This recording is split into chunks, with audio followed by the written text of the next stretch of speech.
Hello, আসসালামু আলাইকুম। আপনারা কেমন আছেন? আলহামদুলিল্লাহ, আশা করি ভালো আছেন। আমি আজকে বানাবো ফালুদা। ফালুদার জন্য পানি দিয়েছি চুলায়। এটা দিয়ে দিলাম জেলি বানানোর জন্য স্ট্রবেরি কালার। এটারে আমি সুন্দর করে পানিটা ফুটিয়ে নিয়ে আমি জেলি বানিয়ে নেব। জেলি বানানোর জন্য দিয়ে দিচ্ছি চুলায় গরম পানির ভিতরে দিয়ে দিচ্ছি জেলিটা ছেড়ে। জেলিটা নামিয়ে ফেলেছি অফ ক্যামেরায়। এখন দিয়ে দেব আর এক কাপ পানি। আর এক কাপ পানির ভিতরে দিয়ে দেব আর একটা জেলিটা হচ্ছে ম্যাঙ্গোর কালার হইবে।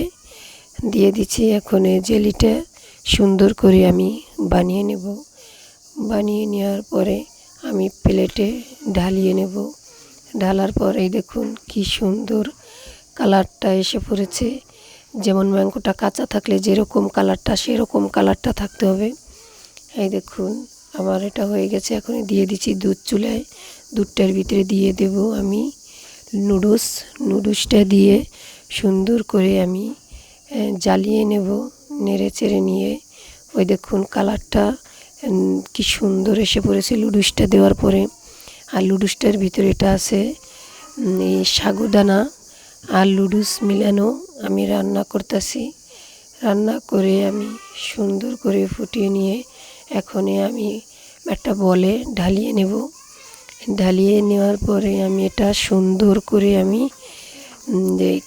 ঠান্ডা করে নিতে হবে। ঠান্ডা করে নিয়ে আমি এখন রেখে দেব ফ্রিজে। ফ্রিজ থেকে এখন বের করব। বের করে আমি এখানে যত ফল আছে সেই তত ফল আমি মিলিয়ে নেব।